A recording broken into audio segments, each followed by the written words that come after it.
Kumlen Ablat Gemara, it's B'tzei Shabbos Kodesh Shabbos Vorchim Sivan.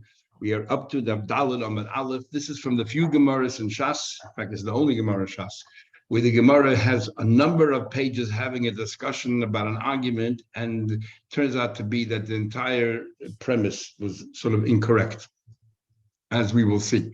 So currently, we're trying to understand why the din is that. Can I come back in 3 days or something? No, because even when you learn a half a minute in the Gemara, you still have to make a birchas HaTorah. So everything is Torah. So basically, in a nutshell, we have two opinions as to why it's relevant, why it's important for a shliach who brings a get from overseas to Eretz Yisrael has to say b'fonai nechta nechtam. And the idea is that we're giving a lot of credibility to this single shliach, and therefore tomorrow the husband will come along and claim that the shtar is fraudulent. We already have the shliach who told us that it's all right. And if it wouldn't have been for the shliach, then the husband can come along and possibly can be ma'arer, claim that it's fraudulent and pasul. There is an argument in Rishonim when we say pasul, it means that we actually would say the get is pasul, or the get is kosher, but he would be moitzilas. He would slander, this woman, and people walk around thinking that perhaps the kid's a mamzerim, and if she remarries and so on.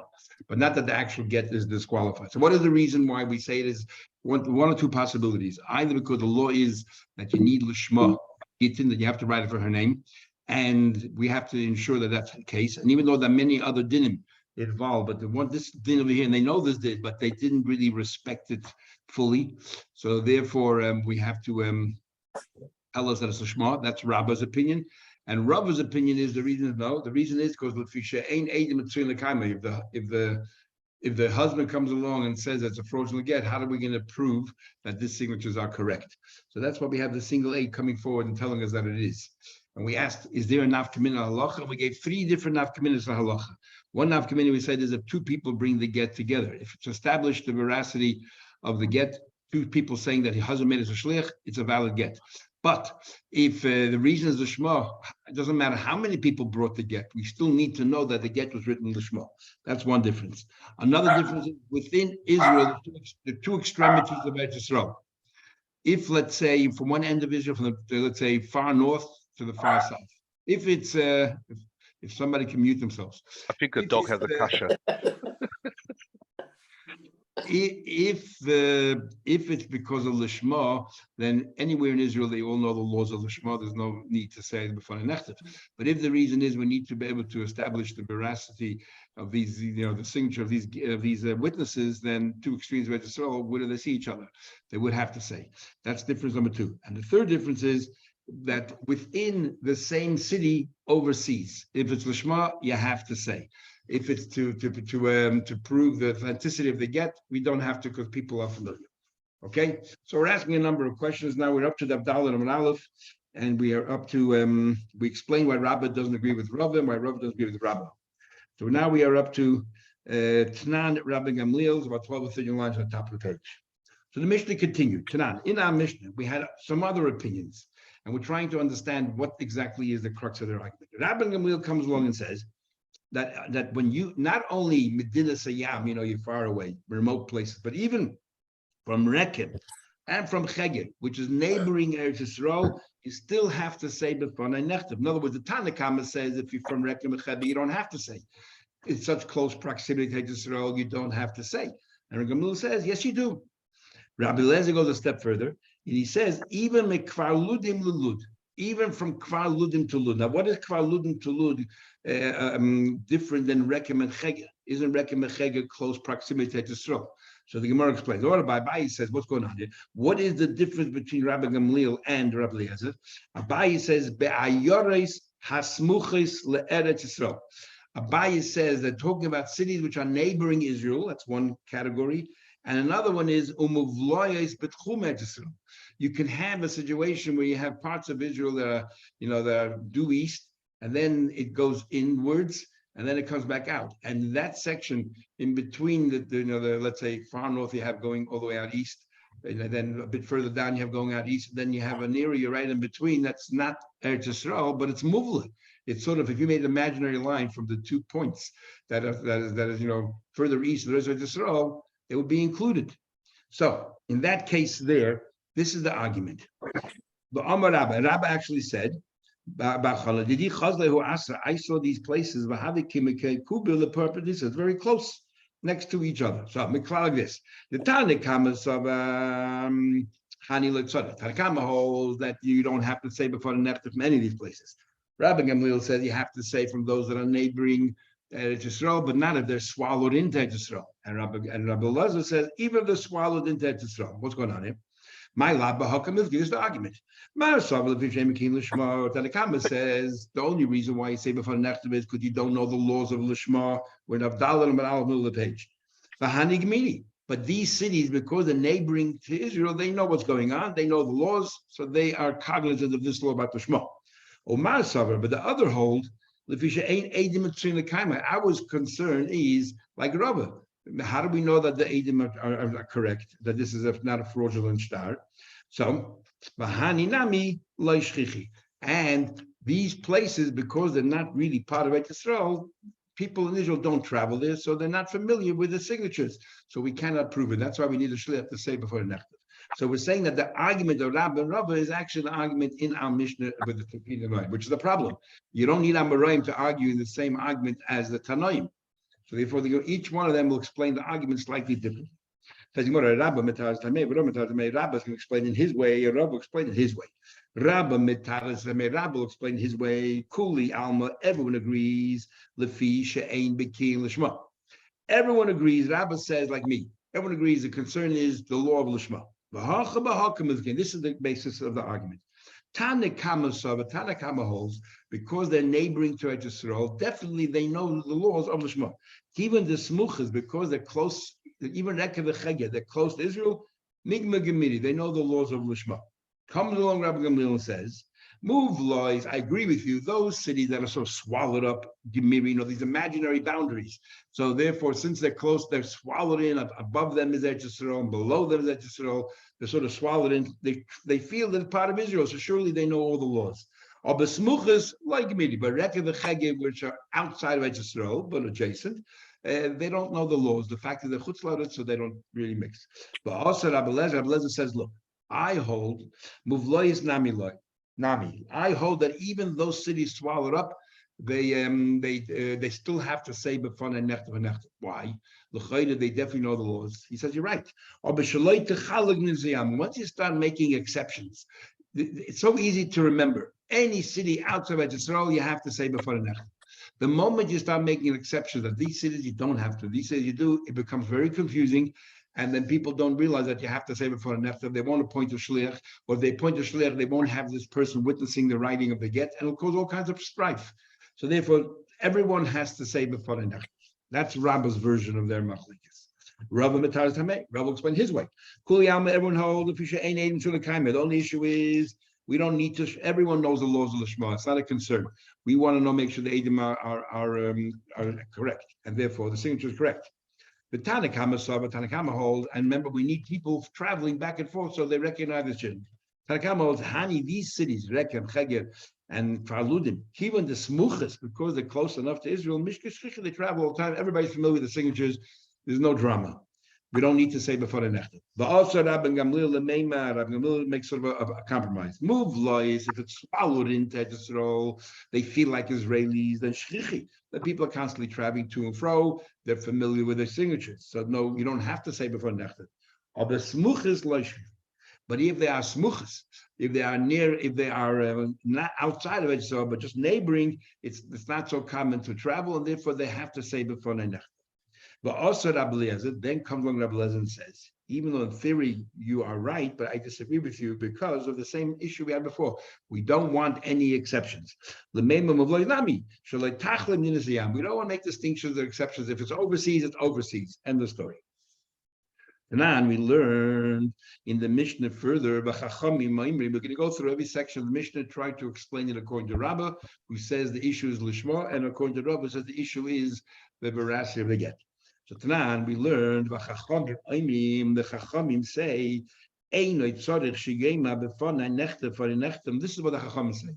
This law, this requirement that the Shliach has to say, I saw this star being written, this get being written and signed, only if you bring from overseas to Israel, Or hamaylich, if somebody takes from Israel and brings it overseas, you also need to say before and then if you bring from one nation to another nation overseas. Now, if Rabbanan obviously are arguing with the Tanakama. So what would the Tanakama hold?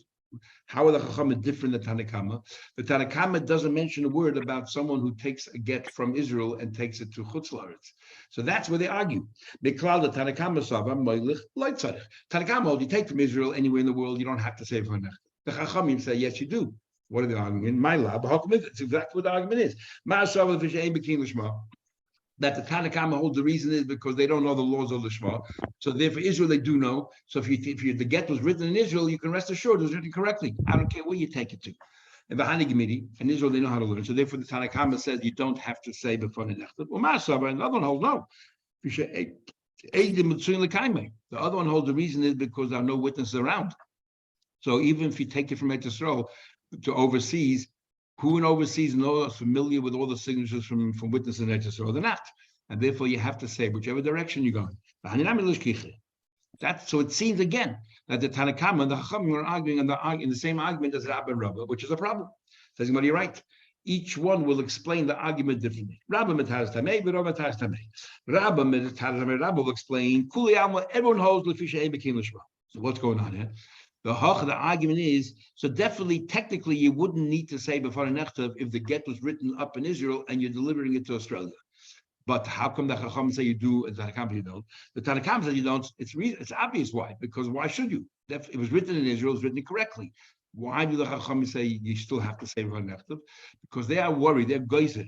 If people see that Gittin, you don't say before an nechtav, they don't understand the nuances. They don't say, because this get came from Israel, therefore you don't say. So if they're living in Australia and they saw Gittin without before an nechtav, they think that's how it's done.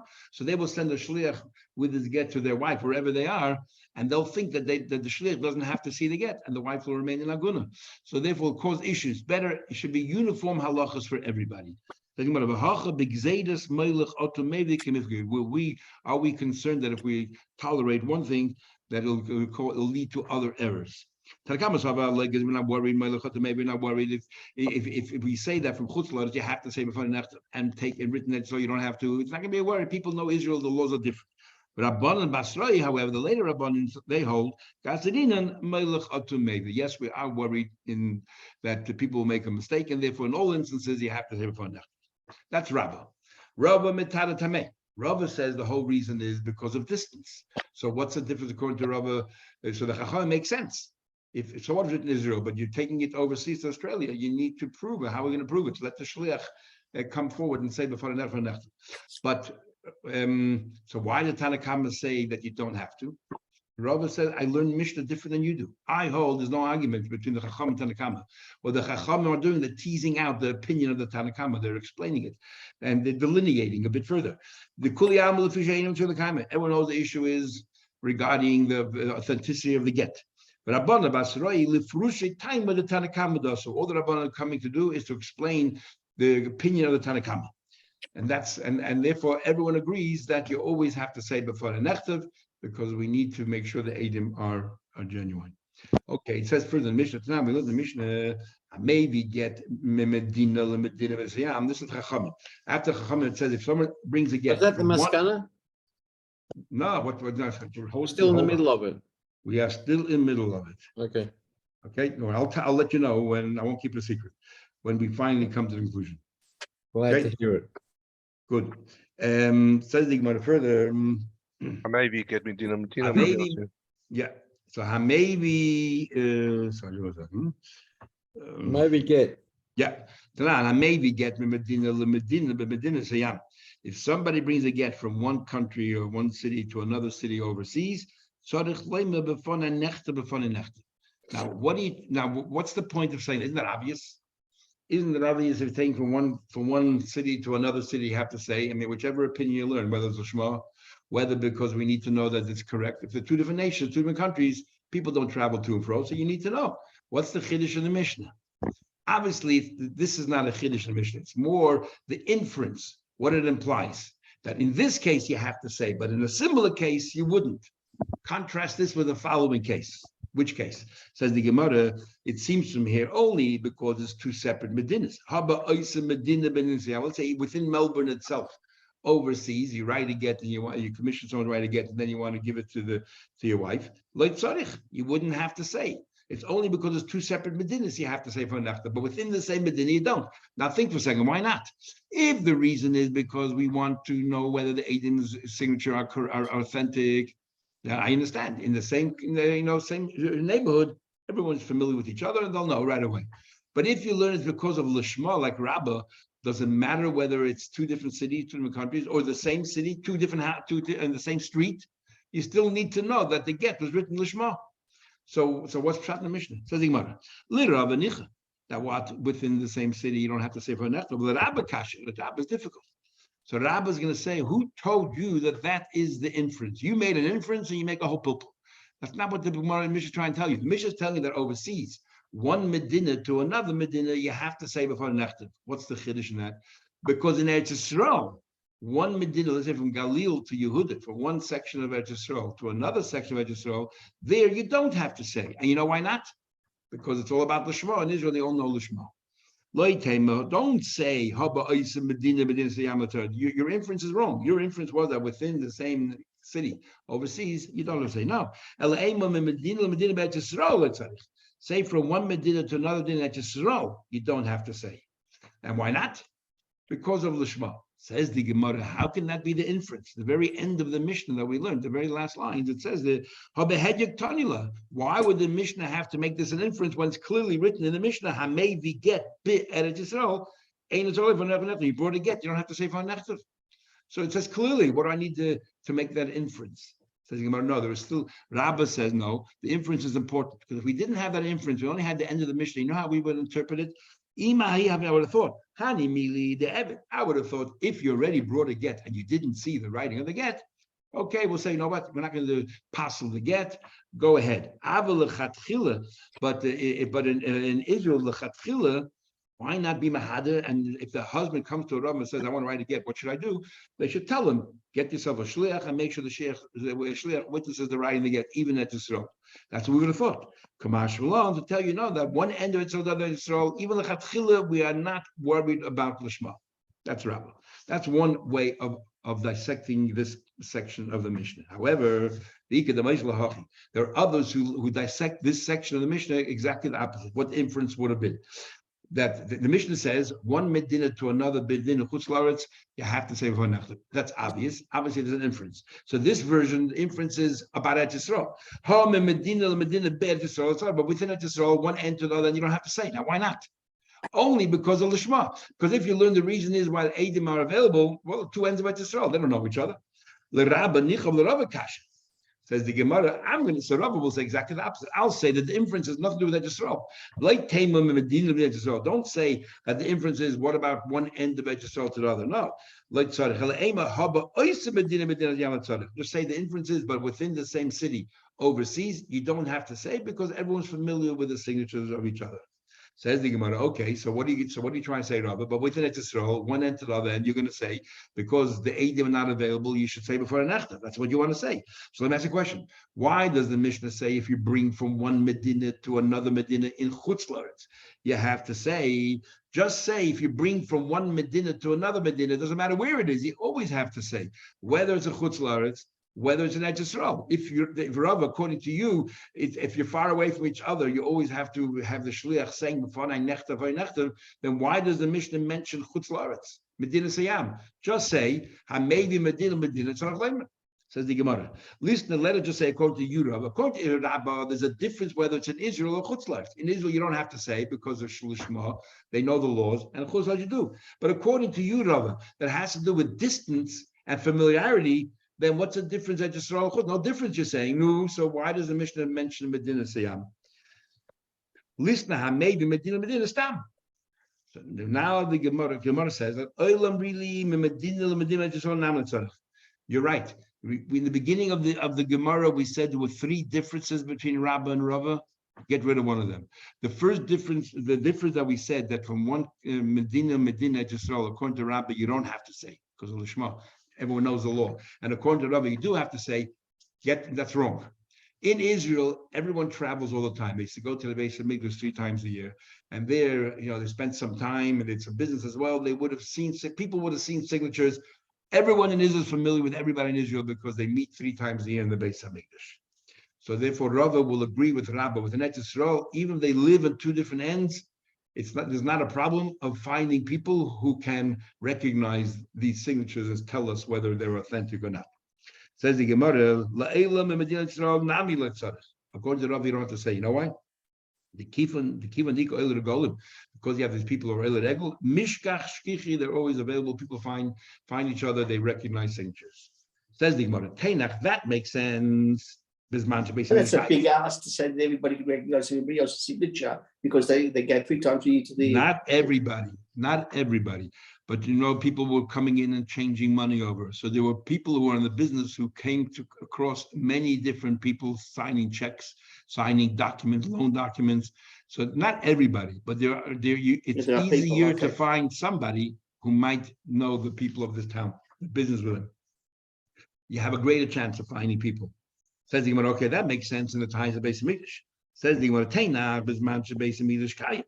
But today, today when there's no Beis Hamikdash, Mayi Kilamemer. So today, you should have to say B'fana Nechtav in Israel, according to Rabbi. Says Rabbi, no. Since Ezra came along and instituted that there should be a Bezdin convening every Monday and every Thursday, and they were all in the large cities, and especially the main Bezdin was in Shalim. So people from all over Eretz Yisrael had cause to go to Shalim, not only because of the Beis Hamikdash, but because they had to settle disputes. They had to go to a Bezdin for different matters. And therefore, there were people, in the Bezdin and other agencies there that were able to recognize most people's signatures. Because it was set up at Bezdin, Mishkash Kichi, there was common. Says the Gemara, Tanan, the Mishnah continues. So we still have maintained this argument between Rabbah and Rava, and each one is able to explain every part of the Mishnah that suits them. Let's further the Mishnah. From one hegemony to another hegemony, even in the same city, but if they're under 2 different dominions, this is under one government and this is under another stewardship of another government, and they cannot travel to each other. You need to say b'fanai nechta, b'fanai nechta. Now, according to who does that make sense? Now, where is this taking place? This is a city in Eretz Yisrael, and it's called Asosius. Under 2 different, the city was sort of split, like East Berlin or West Berlin. There was 2 different governments running the 2 different areas. Did not allow people to traverse, from one to another. That's why within the same city, you still have to say b'fanei nechta. Now, according to Rava, it makes sense. Why? Because the whole reason is we need to verify the signatures, but you can't travel from one side to the other side. If it's written on one side, the people on the other side don't recognize signatures. They have nothing to do with each other. But the Rabba Kashin, according to Rabba, it's a problem. Rabba says it's to do with Eretz Yisrael. It's Baki Lishma. And if it's because of Lishma, who cares if they see each other? They don't see each other. The fact that they're all in Israel, they all know the laws. And even if forget Rabbi Yitzchak's opinion, so Rabbi say I don't agree with Rabbi Yitzchak, it's a chutzlars. But even if you say it's a chutzlars, it doesn't help us, because if it's like Rabbi, then what's the chiddush from one hegemony to one section of the city to another? Even if it's a normal peaceful city, from one street to the next street, from one house to the next house, according to Rabbi, you always need to say b'fanei nechta because we need to know whether the Shema. So according to Rabbah, this section of the Mishnah is hard to understand. The only way you can understand, even from one hegemony to another hegemony, is if you learn like Rabbah. The problem is how do you verify, authenticate the get? Says the Gemara. Now the Gemara is going to change his mind. Here we come. Says the Gemara. Everything we said till now is not correct. In fact, Rabbah islayed the Rabbah. So 2 pages later, the Gemara tells us that in fact they had it wrong. Rabbah agreed with Rabbah, which means that Rabbah also is concerned about whether the Aiden signature is authentic or not. So Rabbah agrees with Rabbah that we need to say b'fanei nechtam because we need to know about the witnesses. Where Rabbah disagrees with Rabbah is about b'fanei nechtav, whether there's an issue of lishma. Rabbah says, I'm also worried about lishma, And according to Rava says, I am not worried about the Shema at all. And the Gemara already had the discussion. So according to Rava, why do we even say b'fanei nechtav? And the only reason why we do is to make a distinction between get and all other documents that don't think that a single witness has this power. So at this stage now, this juncture, what is the difference between Rava and Rava? The difference is the following. Instead of 3, there are 2. One is if 2 witnesses brought the shtar when we were appointed to be a shliach. Well, according to Rava, there's no need to say b'fanei nechtav. But according to Rabbi, we still need to say because we still need to know whether it's done l'shma or not. That's one example. Or another example is within what do you call it? In the same city overseas. According to Rava, the same city overseas, you don't have to say b'fanei nechtav because they all live next to each other. You're familiar. But according to Rabbi, because it was written overseas, you still have to say b'fanei nechtav. And I'm starting to get very confused. What is Rava and his basic Starting. thing, and what is Rava's basic premise? What are the 2 different premises between I Rava? just told you. I know, but I don't understand Which part? the whole lot. You want to start from the beginning of the Sechter? No, What do you mean? can you just say what's the difference between Rava and Rava again? Okay. Rabba agreed with Rava that we need to make sure that the signature of the witnesses is authentic. He agrees with Rava. No, I understood that bit. But what, why? The underlying premise, all of that, yeah. What do you mean why? Because we don't Why- know whether why is that? We're worried that the husband changed his mind or he hates his wife and he wants to make it tsaros. So he will come tomorrow and say this get this fraudulent. And we need protections in place. Okay. So how do we put a protection? And because we're guna, we try to help them out as much as possible. And the protection is having the shliach saying b'fanei nechtav, and that prevents the husband tomorrow from coming along and saying the shtar is possible, because we give credibility to this shliach like 2 edim. And if the husband tomorrow comes along and says, "Oh, there's a possible or wasn't it lishma," we don't believe the husband. Okay, that's I'm missing something because I understood all of that. What I What are you didn't missing? understand. So the Rabbi is saying, one of them is saying that there's a problem with b'fanei nechtav, right? Everyone says you have to say. Everyone b'fanei says nechtav, b'fanei nechtam, nechtav. right? No. Everyone says that. I'll start again. Everyone says you do say both words. B'fanei nechtav, I saw it being written, or b'fanei nechtav, I saw it being signed. The Mishnah says that. So everyone agrees. You can't argue with that. The question is why. So the way we learned till now was that Rava said the main focus is the nechtam, and the nechtav is only to make a distinction between a get and all other documents, that people shouldn't walk around thinking that that a single witness is enough to verify a document. We say no, this is the only exception. And therefore, by adding b'fanei nechtav, you right away realize that a get of a woman is different than all other documents, because no other document you have to stand there and watch it being written. That's Rava. Rabba said, in the beginning we learned, Rabba said, no, the main focus is lishma. And the author of our Mishnah, it could be Rabbi Eliezer or it could be Rabbi Yehuda, that you need the chasima to be lishma and you need the ksiva. You need both of them to be lishma, written for her name. And we said that the chasima has to be lishma because Rabbi Eliezer says you don't need witnesses, but once you have the witnesses, it has to be done correctly. We don't want a mazuy metacha. Now the Gemara changes. Now the Gemara changes his mind. The Gemara is saying, b'fanei nechtam, there's no difference, Rabba and Rava. Rabba agrees. The reason why you need b'fanei nechtam is not because of the Shema. You need b'fanei nechtam to make sure that these witnesses are authentic, the signature is authentic. Rabba and Rava are saying exactly the same thing. They're arguing why you say b'fanei nechtav. Rabba says you say b'fanei nechtav because we need to know whether the Shema. Rava says we don't need to know the Shema. Everyone knows the laws of the Shema. We need b'fanei nechtav to make a distinction between a get and all other documents. Thank you. Now? Yeah, So now now everyone knows. So in halacha, what's the difference? So that's theoretical. So we said one example is if 2 witnesses bring the shtar and he said the husband made us a shliach. So as far as authenticating the shtar, that's sufficient. So Rava says, I'm happy. No b'fanei nechtav. But a Rava says, I'm not happy. How do I know it's written correctly? How do I know it's written lishma for the name of for this woman? You still need to say b'fanei nechtav for nechtav. You follow? But Lamaisa, they're both saying b'fanei nechtav. No, but not in this case. According to Rava, if 2 people brought the get, you say nothing. According to Rava, they still say b'fanei nechtav. Right. Thank you. Okay. Let's continue. And Ella my ben I. The Gemara just said. So now that Rabba agrees to Rabba, the only argument is Lishma. What's the difference? So we say that those the two remaining differences. Ika benayu, the Asoya Beitre. Two people bring it. According to Rabba, you say nothing. According to Rabba, you still need to say before nechtav. Or inami ba'oisa medina bedin siyam in the same country overseas. Rabba, you don't have to say, but the Rabba says you still need to know Lishma. Tanan, we learned in the Mishnah later on. Maybe get medina siyam. So now we've changed our mind, and Rabba agrees with Rabba.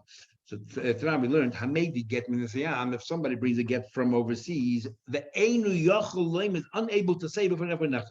Unable to say those words. We'll come back to that. What do you mean they're unable? So anyhow, because the shliach can't say before the nechtav, what do? We want to give the get to the woman. If this get has edim signed on it, then make sure that you can authenticate the signature, and that's good enough. But we try to understand. What do you mean he's unable to say? He's deaf and dumb. That's why he's unable to say. Then how is he able to be appointed a shliach in the first instance?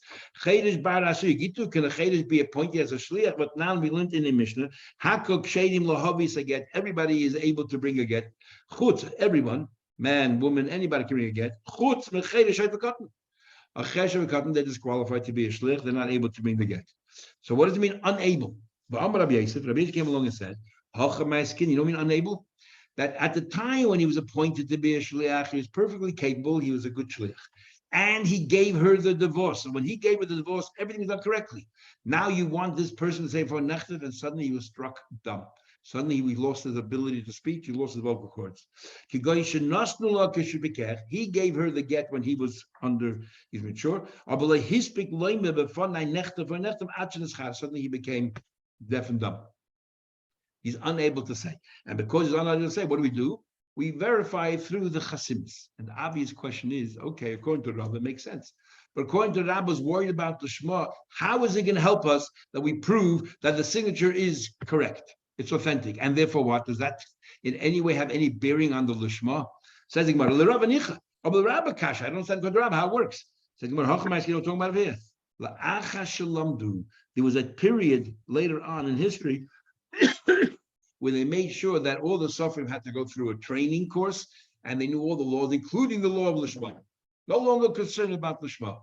And this Mishnah that says that you don't need to worry about the Lishma, all you have is Kiyum of the Chsimis, is talking about after they all know already Din Lishma. Says the Gemara, if you tell me there was a time when everyone knew the law of Lishma, and the only reason why you don't have to say before the nechtav is because you lost your ability to speak, and if you could speak, since you're Mekayim the Chaismav, you don't have to say before nechtav anymore. What's the whole idea before the nechtav according to Rabba if we already know the laws of Lishma? So once you have Kiyum of the Chsimis, why would it sounds to me that even if you have Kiyum of Chsimis, you have to say before nechtav, only if you can't. But even if you could, why bother saying it? We know that was Lishma. Says the Gemara, we are worried. The same thing that it says regarding a calendar, that even though we know exactly precisely when the Chodesh is, but we're worried. Same thing over here. We are worried there will be a time when maybe they'll forget the laws and they'll forget about Lishma. You know what? Continue with the laws. If we decided to maintain this law, the question goes back. So what if he's unable? It's not his fault. The fact is, we need a b'fani nechtav. You don't have it. The get should be disqualified according to Rabbi. What do you mean if he's unable and it's good enough to rely on the verification of the signatures? Excuse me. Ask Gemara. Pikeach when is charish milsa d'leishicha. A pikeach who became deaf and dumb is so uncommon, and the rabbis generally do not make xeris on things that are uncommon. Something which is uncommon, the rabbanim won't go it. Says the Gemara, so you're introducing now a new idea that today, or back then, the only reason why we continue with this takana of the b'fani nechtav is it's only a xera, they might forget the law, even though they all know the law. And where in instances which hardly so rare, we didn't bother. So let me ask you a question. It is very uncommon that a husband would give a get to his wife, and he would tell his wife, I don't want you to be divorced right now. I want you to travel to some other city, take this get, produce it in front of a bezin, and only when you do that, that's when you will be divorced. How common is that? Extremely uncommon. Yet the woman becomes, so your woman now is the shliach. She is the one who's a shliach to bring the get to herself, right? To present it before this bezin. But Isha d'leshkich, and now we learned Isha atzma via git ubavacha tzicha toime leime for nechtav. She needs to say for nechtav. Let me ask you why. Since it's something that's so rare, and you just said that today we know the laws of lishma, and generally we say we want you to say lishma, but in cases which is rare, you don't have to. So why should the woman have to say for nechtav? And the Mishnah makes it sound like it's a must be. It has to be this way, no other way. Says Gemara, again, we don't like to make exemptions when it comes to shlichus. So in the case of the Pikech when it's Charish, he was a normal shliach appointed that something happened to him, he lost his abilities. Is one thing. Here, when we talk about the husband said the shliach, we don't want to say, oh, the shliach is this kind of shliach, you have to finish it. If it's a case which is real like a wife, you don't have to say it. It's too complicated. Everyone has to say, and that's end of story. So they go, okay. The Gemara seems to be missing. Well, I don't know. It's either me or the Gemara, but lo yachol lomar is not the same thing as cherish. Lo yachol means unable. So we're trying to understand. Yes, I know, but that's the point I'm making. A cherish is a specific clinical situation where he's deaf and mute and blah blah. Lo yachol lomar might have been he might have burnt his tongue or he might have, The reason why Traces asked the question, very top Traces, and he says the reason why we come to that conclusion is if it was just he lost the ability to speak and that's it, it would say v'lo yachol lomer, v'lo omar. Didn't say. By it saying says my va'eno yachol lomar. Shouldn't have to say the word yachol. Just say v'lo omar. V'lo omar didn't say. By saying v'lo yachol lomer means it's much more than just couldn't say. So there's more to it there. Anyway, Shoyte cotton can give a get. No, That's the point. but he gave. No, the he get. he can't be a shliach, but I wasn't sure if he could give a get. If a cherish is married to someone, he can't divorce her. No, we're learning. Yes, big problem. No, you can't. You can't. Do you want to have a break now? No. There's two more lines to finish this little section. Says the Gemara, "Ihachi." Are you offering drinks, Gary? I feel like one. If so, Baal Nami. So when I ask a question, the husband sometimes is the shliach as well. And the husband himself brings the get through this bezin from wherever he came from, and he produces the thing. And the din is if the husband brings it, you don't have to say before nechtav. You just said in all instances, if somebody delivers the get, you have to say before nechtav, and that's why the wife, if she's the agent, she has to say before nechtav. So if the husband brings the get, he should also have to say before nechtav. I saw lishma. Asking Mara Lama Tanya, why would the Braisa who atzma sheheve gita? If the husband himself brings the get, ain't so for never know. You don't have to say before nechtav. What's the logic in that? Says here it's very different. What's the whole reason why he's saying before nechtav in the first place? Because we want to prevent the husband from coming and alleging that this get is fraudulent.